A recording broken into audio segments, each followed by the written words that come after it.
Hello viewers, welcome to new video. এই ভিডিওতে দেখাবো ইমো কল প্রবলেম।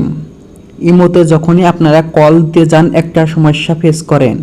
সেই সমস্যাটি হলো, এখন যদি আমি এখান থেকে কল দিতে যাই ইমোতে, এই কন্ট্যাক্ট নাম্বারে, এখান থেকে যদি আমি কল আইকনে ক্লিক করে কল দিতে যাই, দেখবেন একটা সমস্যা শো করবে, can not call this user due to his privacy setting. এই সমস্যাটি দেখা যায়। তো এই সমস্যাটা কিভাবে সমাধান করবেন তা এই ভিডিওতে দেখিয়ে দেব। যদি আমার চ্যানেলে নতুন হয়ে থাকেন তাহলে অবশ্যই চ্যানেলটি সাবস্ক্রাইব করে সঙ্গেই থাকবেন নতুন আপডেটের জন্য।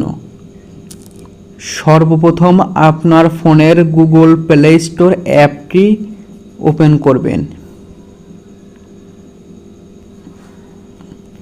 সেখান থেকে এখানে সার্চ করবেন ইমো অ্যাপ, সার্চ করবেন ইমো। এখান থেকে ইমো অ্যাপটা অবশ্যই আপডেট করে নেবেন। মূলত এই সমস্যাটি হয় যাকে আপনি ফোন দিচ্ছেন তার ফোনের জন্য, অর্থাৎ তার ফোনে সমস্যাটি রয়েছে। তো এই সমস্যাটি সমাধানের জন্য যাকে আপনি ফোন দিচ্ছেন তাকে অবশ্যই এই সেটিংটি এখান থেকে চালু করতে বলবেন।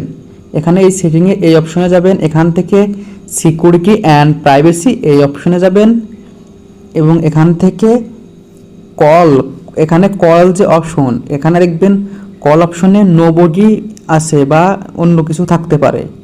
এখান থেকে এভরিওয়ান এই অপশনটি ক্লিক করবেন বা ওপেন করে দেবেন।